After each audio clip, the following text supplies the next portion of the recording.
오늘 말씀 주제는 자기 모순이라는 주제를 갖고 우리가 하나님의 말씀을 살펴보도록 하겠습니다.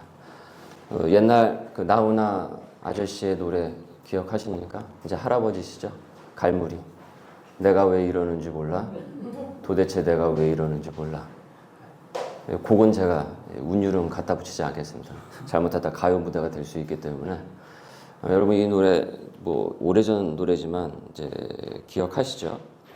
이 노래 가만히 들어보면은 너무 닮아 있습니다. 나는 이렇게 생각은 이렇게 하고 있는데 왜 나는 이런 행동을 하게 될까? 이렇게 내 생각과 다른 행동을 하게 될까?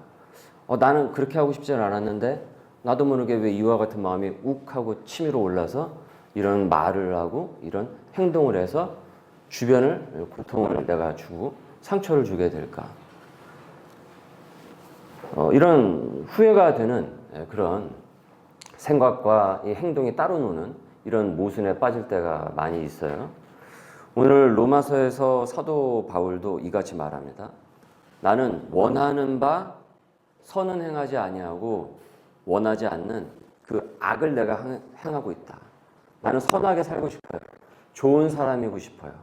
그런데 내가 그렇지 못한 거예요. 자꾸 나쁜 사람인 것처럼 보이게 되는 거예요.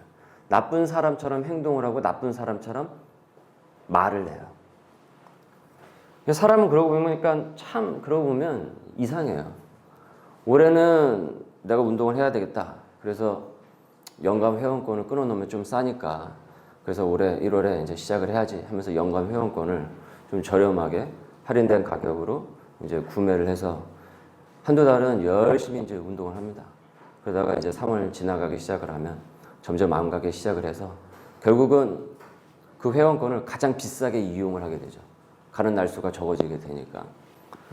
건강을 위해서 야식을 끊어야 되겠다라고 생각을 했는데, 결심을 했는데, 어느 순간 밤 10시에 라면을 보글보글 먹방 유튜버 하나 보다가 갑자기 나도 먹어야 되겠다 해서 그걸 막 끓이면서 먹고 나서 매우 큰 후회를 이제 또 남기게 되죠. 내일부터는 그러지 말아야지. 그러다가 내일 모레부터 또 그러고 있는 우리의 또 모습을 또 보게 되죠. 애들 같은 경우도 뭐 마찬가지죠. 요즘 뭐 어른도 뭐 마찬가지로 생각을 합니다. 1시간만 게임하자. 딱 1시간만 게임을 하자. 그러다가 날밤 꼬박 새고서 학교 가서 직장 가서 좁니다. 그 다음 일상에 지장을 크게 줘요.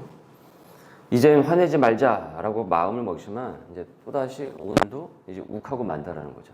그러니까 우리의 내면 세계 가운데 이와 같이 이 모순이 계속 벌어지게 됩니다. 그리고 그것 때문에 자기가 괴로워요. 그리고 심해지게 되면 자기 혐오에 빠지게 돼요. 내가 도대체 왜 이러냐.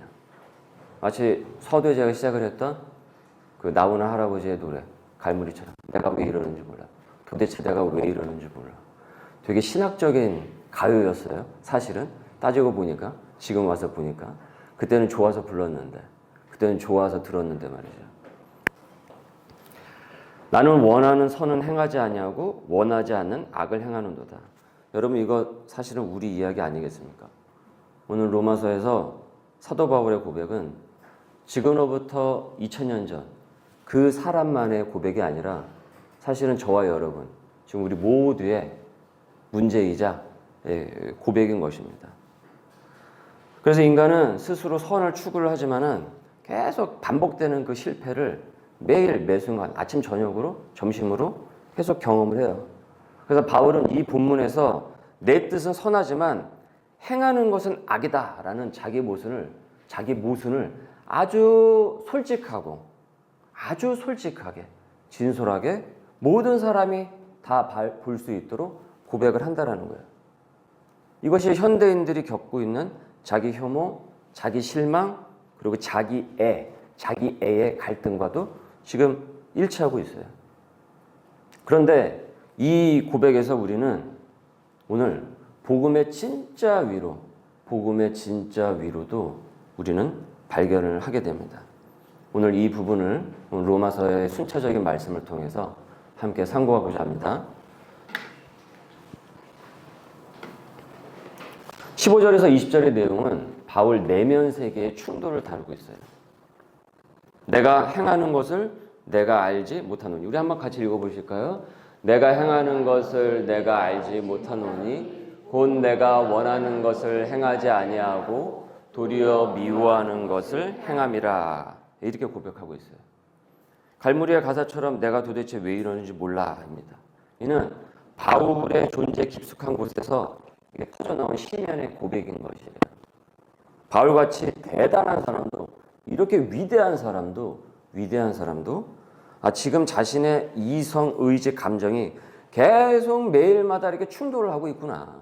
아침 저녁으로. 이것을 인정하고 있다는 거죠. 내가 내 마음대로 안 되는 거나 이렇게 하면 안 되는데 그런데 내가 또 그러고 있는 거예요. 그렇게 살고 있는 거예요. 왜 그럴까?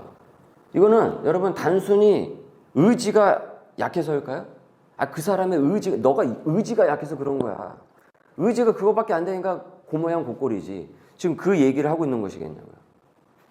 오늘 로마서는 그것을 뭐라고 표현하고 있습니까? 내 안에 다른 법 때문에 그렇다라고 얘기하고 있어요. 무엇이라고요? 내 안에 다른 법이 있다라는 거예요. 다른 법이. 다른 율법이 작동을 해서 계속 그렇게 살아가게끔 하고 있다라는 거예요. 그걸 지금 사도 바울이 고백하고 있는 거예요. 내 안에 죄라는 강력한 힘이 나를 통제를 하고 있다는 거죠. 나의 주인이 돼가지고 나를 통제를 하는 거예요. 그 죄성이 자꾸 이끌려서 원치 않는 행동을 계속 하고 있더라라는 것이죠. 그래서 죄의 법이 나를 지배하고 있다라고 얘기한 것이죠. 죄의 법이 나를 지배를 하고 있다. 이 죄의 법에 계속 지배를 당하면 여과없이 말씀을 드리면 인생을 말아먹게 되는 겁니다. 주변을 멍들게 하게 되는 겁니다. 자신을 망치게 하게 됩니다. 그리고 그와 같은 사람이 이 사회에 많아지면, 그와 같은 가정들이 이 사회에 많아지면 그 사회는 매우 위험한 사회가 되는 거예요. 전쟁이 끊이지 않는 사회가 되는 거죠. 여러분 지금 얼마 전에도 뉴스에서 미사일 날아가지 않습니까? 여러분 그게 지금 우리 식탁 경제하고 직결되어 있어요. 밥 먹는 문제하고 직결되어 있어요. 이제는 세상에 어디 한 군데서 전쟁이 나면 저게 왜 그랬대? 여기서 끝나지 않아요. 모든 게 다 무역이고 뭐고 다 연결이 되어 있기 때문에 그대로 우리가 현타를 받게 돼요. 커피값 계속 오르죠? 다 연결되어 있습니다. 초콜릿값 1,000원짜리가 1,250원이 됐다고 말씀을 드렸어요. 그대로더라고요. 그때 가보니까 또 다 연결이 되어 있습니다. 그러니까 우리는 신앙의 눈으로, 하나님의 세계관의 눈으로 이 세상을 바라볼 수 있는 견지가 있어야죠. 그래서 죄의 법이 나를 지배하고 있다. 그러니까 이 고백은 지금도 수많은 신자들이 경험하고 있는 이중적인 자아가 두 개예요. 왔다 갔다 해요. 계속 부딪혀요. 그리고 내면의 전쟁이라는 거죠. 내 속에서 세상만 전쟁이 벌어지는 게 아니에요. 나도 이 안에서 계속 전쟁이 벌어져요. 계속. 이러면 안 되는데 도대체 왜 이러는지 몰라. 근데 또 그러고 있어요. 계속 전쟁이. 교회에서는 은혜를 말하죠. 오늘처럼 이제 예배를 드릴 때는 은혜를 그래도 들으니까 도전을 받기도 합니다. 그런데 집과 교회 밖을 벗어나는 즉시 또 받은 은혜를 누구를 만나고 어떤 상황을 딱 놓여지게 되면 다 쏟아붓는 거예요. 마치 토를 하듯이. 맛있는 걸 먹었어요. 그런데 밖에 나가서 다시 그걸 다 개워내는 거죠. 토하는 것이죠. 근데 절제가 안 됩니다. 그래서 사실 오늘 로마서 이 바울의 고백은 저와 여러분을 대신해서 바울이 고백하고 있는 겁니다. 아니, 바울은 왜 저랬대? 왜 저렇게 살았대? 그게 아니라 그분이 저와 여러분을 대신해서 고백을 해주고 있는 거라고요. 21절에서 23절의 내용을 보면 그래서 두 법의 갈등과 정체성이 혼란스러워요. 내가 너무 혼란스러워요. 정신이 없어요. 왔다리 갔다리 하니까. 내가 왜 이러지? 21절부터 바울은 자신 안에 두 법의 실체를 대해서 얘기를 하고 있습니다. 두 법의 실체에 대해서 조금 더 우리가 깊게 들어가는 거예요.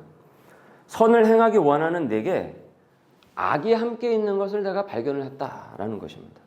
여기서 바울은 선을 원하지만 악이 함께 따라오는 자신을 바라보면서 내면 세계의 분열을 인식을 하게 됩니다. 정신의 분열을 인식을 하게 돼요. 그러면서 그는 말합니다. 22에서 23절을 풀었었습니다. 나는 마음으로는 하나님의 말씀대로 그래 나도 비전 있고 소명 있는 인생을 살고 싶어. 한 번 사는 인생이잖아. 한 번 사는 인생이잖아. 그러니까 말씀을 따르고 싶어요. 그리고 그 말씀대로 사는 것을 기뻐해요. 그래 했어. 해냈어. 나도 적용을 했어. 실천을 했어. 내 삶은 더 새로워질 거야. 근데 이게 왜 이럽니까? 내 몸과 삶 속에는 그것을 또 방해하고 끌어내리는 또 다른 힘이 있어가지고 하나님의 뜻을 따르려는 나의 마음과 계속 싸운다. 그 죄의 힘이 결국 나를 붙잡고 죄에 끌려가게 만들고 있다. 이 내용을 지금 로마서에서 전하고 있는 것입니다.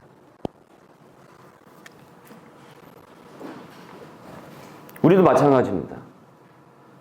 예배를 통해 말씀을 듣고 기도할 때는 은혜를 받아서 도전을 받지만 그래서 결심이 뜨거워지지만은 교회를 벗어나 세상을 살아갈 때는 전혀 다른 마음으로도 행동을 하더라는 것이죠. 이것이 바로 존재적 충돌이에요. 존재가 충돌을 하고 있는 거예요. 나의 자아가 계속 충돌하게 되는 거죠. 그래서 이러한 혼란은 많은 현대인들이 겪는 정신적 갈등하고 되게 유사해요. 내가 누구인지 잘 혼란스러워하는 거죠. 자아 정체성의 위기가 오는 거예요. 그래서 SNS에서는 인스타 같은 SNS에서는 밝고 긍정적인 내가 연출이 되죠. 거기 사진상에서, 영상에서는 그렇죠. 항상 거긴 즐거워요. 맛있는 거 먹고 또 밈이라고 해가지고 뭐 맨날 춤추고 뭐 이렇게 하고 저렇게 하고 돌려보고 웃고 어디 갔다 좋아요. 그게 좋아요. 근데 그거 끝나보세요. SNS 끝난 세계에서 보시라고요. 외로워요. 계속 분열이 계속 와요. 여러분 이게 현대인 질병이 더 깊어지는 이유가 바로 그겁니다. 현실은 외롭고 분노가 되게 많아요. 분노가 너무 많아요. 화가 많아요. 건들면 폭발한다 이겁니다. 그 괴리 속에서 바울의 이 고백은 너무나도 사실은 실제적이에요. 2000년 전에 이 말씀이 지금도 살아서 여전히 우리 실생활 가운데 우리의 삶의 진단을 다 하고 있다는 거죠. 그럼 진단만 하는가? 아니에요. 병원에 가서 진단을 하죠. 병원에 가면 병을 진단하지 않습니까? 근데 진단만 하면 뭐합니까? 진짜 좋은 병원은 어떤 병원입니까? 치료를 해야죠. 진단만 해주고 치료를 제대로 해주지 않으면 그 병원이 무슨 의미가 있겠어요? 오늘 이 로마서 말씀에서는 진단을 합니다. 그 다음에 치료와 해결책을 제시를 하고 있어요. 그것이 무엇인가? 나에 대한 절망을 이제 그만 묵상하고 그리스도의 은혜를 묵상하라라는 것입니다. 이 내면의 전쟁 가운데서 지금 바울은 절규를 하고 있어요. 오호라 나는 곤고한 사람이로다. 이 사망의 몸에서 이 구제불능의 몸에서 이 구제불능의 내면 세계에서 누가 나를 건져내겠는가? 오호라 통자라. 미치겠다. 언제까지 내가 이러고 살아야 되겠나? 이 절규는 내가 나를 스스로 고칠 수 없다라는 자각에서 터져나온 외침인 것입니다. 내가 나를 고칠 수가 없어요. 그게 안 돼요. 여러분 찬양 중에 이런 찬양 혹시 들어보셨죠? 보소서 주님 나의 마음을 선한 것 하나 없습니다. 그 찬양이 있어요. 선한 것이 하나도 없대요. 내 마음 가운데. 그러니까 우리가 인정할 수밖에 없는 인간의 나의 본질이라는 것이죠. 그래서 내 안에서 아무리 노력해도 선은 나오질 않아요. 여러분 백날 해보십시오. 그게 되나? 그러면 어떻게 해야 하나? 팔자니까 그러고 살아야 된다. 안 되나 보다. 이러고 살아야 하나? 그것이 아니라는 거예요. 바로 이어서 로마서는 그 해답을 주고 있어요. 25절을 읽습니다. 시작. 우리 주 예수 그리스도로 말미암아 하나님께 감사하리로다. 분위기가 확 바뀌어요. 근데 생각해보세요. 뭘 감사해요? 지금 나 이런데. 내 상태는 이런데. 나는 계속 이렇게 절규하고 있는데. 맨날 실패해가지고 힘들어 죽겠는데 뭘 감사해요? 감사할 거 하나도 없고 분노만 치밀어 오르고 화만 치밀어 오르는데. 환경이 탓스러운데. 그런데 사도 바울은 지금 여기서 급격히 어떻습니까? 반전을 주고 있어요. 반전의 고백을 하고 있어요. 감사한데요. 무엇을 감사하는 것입니까? 이제 그는 분명히 알게 되었기 때문에 감사한 거예요. 왜요? 아, 내가 나를 고칠 수 없구나. 내 힘으로 되는 것이 아니구나. 자기 힘으로는 이 싸움을 끝낼 수 없지만은 누구의 힘으로 말미암아? 예수 그리스도의 힘으로 말미암아 이제 그 싸움의 끝이 있다라는 사실을 받아들이고 인정했기 때문에 나는 이것에 대해서 감사한다라는 거예요. 그러니까 이 싸움은 무슨 싸움입니까? 지는 싸움입니까? 종래에는 이기는 싸움이 되는 겁니까? 종래에는 이기는 싸움이 되는 거예요. 그래서 요한계시록에서 표현을 하죠. 성도들을 가르쳐 이기는 자라는 표현을 쓰죠. 이기는 자라는 표현. 나는 혼자 싸우면 져요. 혼자 싸우면 그게 안 돼요. 그러나 하나님과 함께 싸우면 이긴다라는 거예요. 그래서 이기는 자라는 표현이 나오는 거예요. 그래서 지금 이 로마서에서 전하고 있는 이 감사는 곧 믿음의 선언이에요. 믿음의 선포예요. 나는 네 힘으로는 안 돼. 그런데 내가 우리 주 예수 그리스도로 말미암아 나는 해낼 수가 있어. 라는 선포와 선언이에요. 그래서 감사하다라는 거죠. 내게 능력 주시는 자 안에서 내가 모든 것을 할 수 있느니라.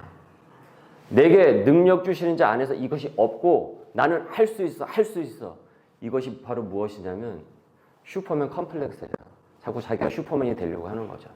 메시아 컴플렉스라고 하죠. 좀 있으면 슈퍼맨 개봉한다고 하네요. 또 만들어가지고.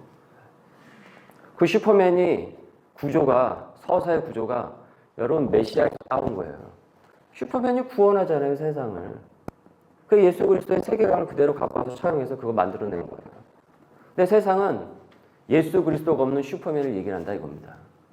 슈퍼맨이 되려고 했더니 슈퍼맨은커녕 쫄보고 계속 되더라는 겁니다. 이게 지금 로마서에서 하고 있는 진단인 것입니다. 그러나 내게 능력 주신 자 안에서 나는 해낼 수 있더라. 온전히 하나님에 대한 온전한 세계관으로 내가 회복될 수 있다라고 믿게 된 것이죠. 그래서 사도 바울이 고백합니다. 그래서 나는 감사할 수 있다라고 하는 거죠. 그래서 이제 끝났다. 하나님과 함께 내가 이긴다라는 미래를 바라보는 선포이고 아직 연약한 지금 이 자리에서도 드리는 감사의 표현, 선언인 것이에요.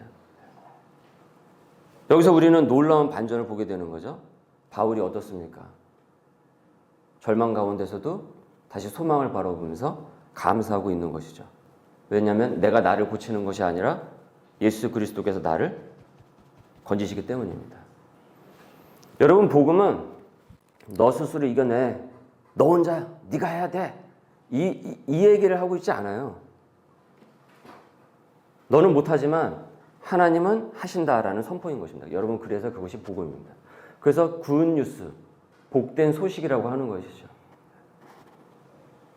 넘어져도 다시 주님께서 일으켜 주실 것을 믿고 나아갑니다. 그래서 감사할 수 있는 거예요. 여러분 이런 얘기를 우리가 어디서 듣겠습니까? 이 세상 가운데서. 너가 잘해야지. 네가 슈퍼맨이 돼야지. 더 나은 너가 되어야지. 맨날 그 얘기한다 이거예요, 세상에서. 근데 나는 슈퍼맨이 될 수가 없어요. 근데 세상은 자꾸 나보고 슈퍼맨이 되라는 거예요. 그러니까 자기 분열이 일어나죠. 안 되거든요. 또 실패하거든요. 계속 그 자리거든요. 거기서 맴돌고 있어요. 세월이 지나갑니다. 계속 그 자리에서 맴돌고 있다 이겁니다. 이게 지금 로마서에서 바울이 발견해낸 거예요. 그럼 어떻게 해야 되느냐? 그리스도에게로 가라. 그 얘기를 하는 것입니다. 너 스스로 셀프로 은혜를, 그레이스를 만들어내려고 하지 말고 은혜는 외부로부터 온다라는 얘기를 하고 있는 거예요. 너가 메시아가 아니라 예수 그리스도가 메시아가 된다라는 것을 이 현실적인 얘기를 하고 있는 것입니다. 그래서 여러분 현대인들에게 오히려 저는 이 시대에 필요한 것은 자기 다짐이나 자기 수련이 아닙니다. 계속 다짐하고 자꾸 자기를 수련한다고 그것이 해결책이 아니라는 거죠. 그 모든 반복의 끝에서 우리에게 진짜 필요한 것은 외부에서 오는, 밖에서 오는 은혜입니다. 그 밖에 누굽니까? 예수 그리스도. 우리가 믿는 하나님이 있는 겁니다. 그래서 복음은 우리에게 더 나은 인간이 되라고 초대하지 않으세요. 복음은 아예 완전히 새로운 존재로 예수 안에서 다시 새롭게 태어나라고 얘기를 하고 있어요.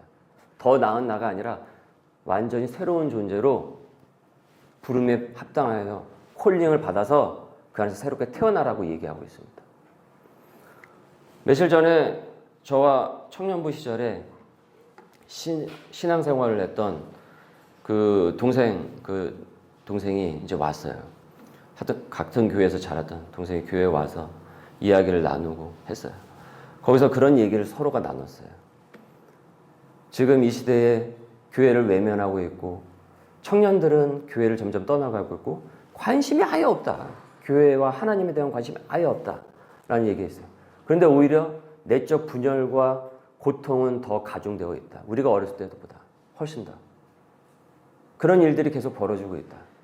그래서 제가 그런 얘기를 했어요. 나는 오히려 지금 이 시대가 교회의 시대라고 생각을 한다. 오히려 이 시대가. 교회가 세상에 할 수 없는 것을 할 수 있는 시대라고 생각을 한다. 우리가 서로가 맞다라고 그 얘기를 했어요. 그 친구도 지금 일반 직장에서 제약 그 회사에서 열심히 일을 하고 있는데 너무 많은 걸 지금까지 본 거예요. 우리가 서로 그 접점을 깨닫게 되었어요. 오히려 이 시대는 하나님이 필요한 시대이겠다. 오히려 그래서 예수 그리스도 안에서 이 은혜를 온전히 믿고 있는 사도 바울과 이 시대의 사도 바울 같은 사람들이 어떻게 보면 하나님께서 찾으시는 사람일 수도 있겠다라는 생각이 들었습니다. 저는 우리 소명의 교회가 그와 같은 교회가 될 수 있기를 바랍니다. 교우 여러분들이 그와 같은 하나님의 사람들이 될 수 있기를 바랍니다. 어디서도 답을 찾지 못해가지고 이리저리 분열을 일으키고 있는 자의 분열이 일어나고 있는 이 세상 가운데서 이거야. 여기에 은혜가 있어. 여기에 모든 문제의 해결점이 있어.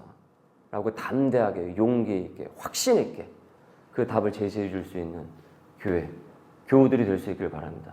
여러분 이것을 놓고 기도하실 수 있길 바라요. 저도 부단히 말씀 안에서 계속 서 나가도록 노력을 하겠습니다. 그래서 여러분 구체적으로 말씀을 드리면 예수님을 의지한다라는 것은 이와 같은 거예요. 요약해서 말씀을 드리면 더 이상 내 방식대로 살지 않고 말씀 앞에 내 일상을 맡기는 것이다. 문제 앞에서 내 감정대로만 계속 반응하는 것이 아니라 먼저 기도로 반응해 나가는 거예요. 그리고 죄와 유혹 앞에서 즉시 주님의 이름을 그 순간이라도 부르는 거예요. 그 도움을 요청하는 겁니다. 나 혼자 할 수 있어 이것이 아니고요. 그리고 매일 주어지는 말씀을 경청을 하는 거예요. 경청을 하십시오. 믿음은 들어야 생기기 시작을 하는 겁니다. 듣지 않으면 안 생깁니다. 그리고 내 생각을 재정비하는 거예요. 내 내면 세계를 정비를 하는 겁니다. 청소를 매일 해야 되죠? 어쩌다 한 번 하십니까? 매일 해야죠. 매일. 이부자리 매일 개죠. 그래서 내 뜻이 아닌 주님의 뜻을 먼저 구해요. 그리고 중요한 게 있죠. 믿음의 공동체. 그래서 교회를 허락하셨죠. 믿음의 공동체와 함께 믿음의 싸움의 전략을 나누는 거예요. 믿음의 전략을 나누셔야 돼요. 믿음의 집단 지성이 우리 교회 안에 있으셔야 되는 거예요. 혼자의 지성만으로는 져요. 삼겹줄이에요. 그래서 한 줄은 끊어진다. 그러나 삼겹줄은 끊어지지 않는다. 그 얘기를 하고 있지 않습니까? 사도 바울이. 그래서 공동체와 함께 믿음의 싸움을 나누고 혼자가 아니라 어떻습니까? 주님과 함께 살아가는 것입니다. 살아가는 것. 우리는 자주 넘어지지만 그 안에서 예수 그리스도를 붙드는 것이 여러분 믿음입니다.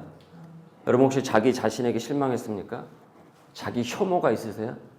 자기 애와 자꾸 갈등이 일어납니까? 오히려 여러분 그 자리가 은혜의 시작이에요. 왜 그렇습니까? 자기의 한계를 발견하는 그 지점이 결국은 하나님께서 시작하시는 지점이 되죠. 그래서 다윗이 그 얘기를 하죠. 나의 끝이 누구의 시작이 되었다고 합니까? 하나님의 시작이 되었다라고 하고 있죠. 이 내용을 두 가지 예를 좀 말씀을 드리고 오늘 말씀을 마무리하고자 합니다. 요거 나중에 적으셔도 됩니다. 예, 말씀을 들으십시오. 다 여기 다 펴놓을 테니까 예, 끝나고 적으셔도 돼요. 어디 안 도망갑니다. 글자. 예. 그 위대한 설교자였던 찰스 스펄전이라는 설교자가 있었는데 이분이 심한 우울증에 시달렸어요. 그래서 이 설교자의 선생이라는 분이 그런 우울증에 시달렸다는 것이 되게 아이러니하죠. 그러니까 설교자도 여러분 우울증에 시달리는 경우가 있어요. 그 오카노 목사님 같은 경우도 우울증 때문에 안식년을 가지셨잖아요. 1년 동안. 그러니까 그럴 수 있어요. 더군다나 스펄전 목사님은 통풍도 매우 심하셨어요. 그래서 평생 그것 때문에 씨름을 하셨거든요. 그러니까 이 마음으로, 그 다음에 이 육적으로, 이 통풍이 어떻습니까? 바람만 스쳐도 아프다 해서 통풍이잖아요. 그러니 몸과 마음이 지칠 때가 너무 많은 거죠. 어느 날은 설교를 하기 위해서 저처럼 오늘 설교를 하기 위해서 강대상에 서는데 너무 힘들어요. 몸도 아프고 마음도 가라앉아요 계속. 그래서 눈물이 멈추질 않아요. 모르는 사람은 목사님께서 오늘 저렇게 은혜를 받으셔서 저렇게 눈물을 줄줄줄줄 흘리시는 거구나 그렇게 생각할지 모르겠죠. 그럼 목사님의 마음은 너무나도 힘들어서 우는 거예요. 강단에서 설 힘이 너무 없어요. 주일날 만나면 어떻습니까? 안녕하세요. 잘 지내셨습니까? 어떻게 지냈습니까? 인사를 나누죠. 교인을 만나는 게 두렵고 힘든 거예요. 너무 괴로운 거예요. 주일이. 그래서 이분에게는 어떤 날은 너무 고통스러운 거죠. 근데 그분이 그런 가운데서 했던 고백이 있어요. 내가 그렇게 칠흑 같은 어두운 가운데 있었는데 그래도 그 자리에 하나님이 함께 계셨다라는 거예요. 하나님 함께 계셨다는 거예요. 그런 마음으로 설교를 준비를 해요. 그리고 강대상에 올라가요. 근데 놀라운 일이 벌어지죠. 그 연약한 가운데서 놀라운 설교가 울려 퍼지는 거예요. 선포가 되는 거예요. 스펄전 목사님의 설교는 목회를 하고자 하는 사람은 무조건 읽어야 돼요. 교과서로. 교과서예요. 우리에게. 그 책은. 그런데 그 고통 가운데서 그 설교가 어떻습니까? 쓰여졌던 거예요. 전 사도 바울의 약한 가운데 강함을 주신다는 표현이 전 충분히 이해가 가요. 제가 단상에 설 때마다. 제가 앉아서 설교했습니다. 지금 이제 일어서서 설교를 하지만. 저도 제 힘으로 그거 못 버팁니다. 게다가 그때 코로나 중이었어요. 지금의 새로운 교우분들 만날 일 없습니다. 우리 교회에서 함께 같이 공동체 형성될 일 없습니다. 그런 일이 왜 생깁니까? 그러나 주 안에서 가기 때문에 하나님께서 하나씩 두 개씩 풀어내고 계신 것이죠. 우리가 주님 안에 온전히 거한다고 한다면 결국 하나님께서 하시고자 하는 그 역사를 스탑하고 멈추지 않으실 줄 믿습니다. 계속 진행하실 줄 믿습니다.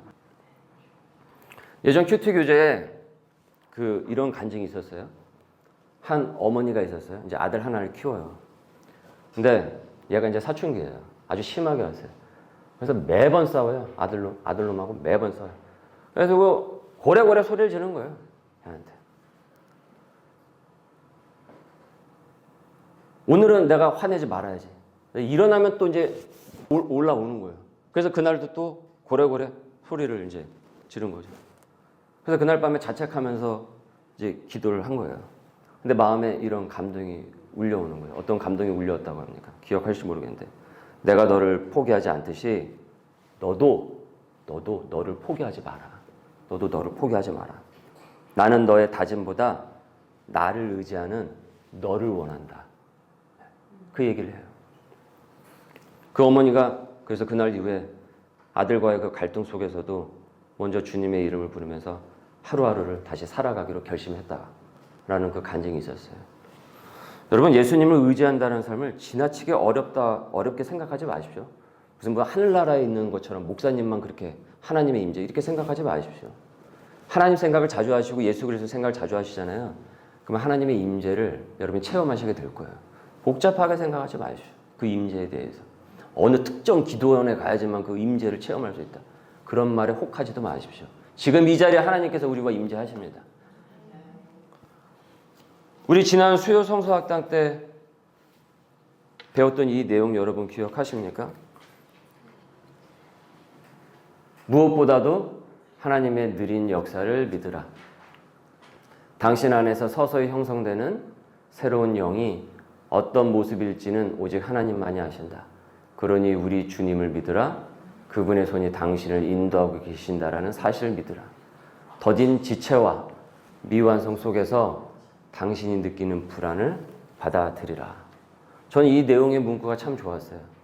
우리가 항상 불안한 것을 느끼는 이유가 무엇입니까? 계속 미완이잖아요. 미생이잖아요. 여기서 불안감을 느끼잖아요. 언제 완성이 되나. 근데 이 얘기를 하고 있어요. 그걸 인정하자라는 거예요.